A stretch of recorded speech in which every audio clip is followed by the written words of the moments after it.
I presented earlier today the results from the final phase of the UK HeartSpare study, which was the multi-centre implementation of the voluntary breath hold technique, which we had developed through the earlier parts of the study.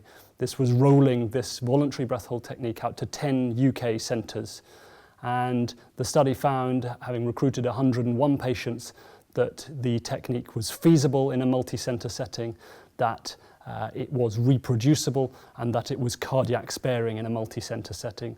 Treatment times were not much longer than 20 minutes for all patients, and it was a technique that was found to be satisfactory to both patients and radiographers alike.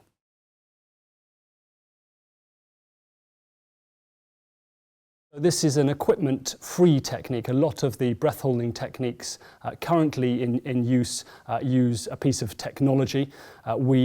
The reason we developed this technique is we felt that in countries where budgets are important for providing health services, that technique which has no equipment and therefore is much more cost-effective may be a better one to implement. But we needed, as we did do in the previous studies, to test that it was an accurate and reproducible technique.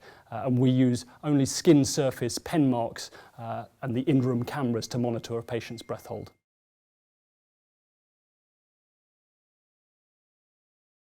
So we produced an online video of the technique, which we published in open access format in the Journal of Visualized Experiments, to help other centres who were interested in the technique and to help them. It's a technical video to help them implement the technique.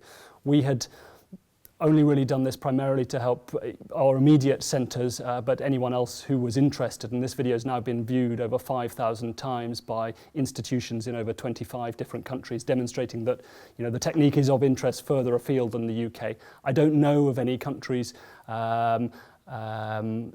in Latin America that have implemented the technique, but I do know of centres in Australia and New Zealand who've implemented the technique.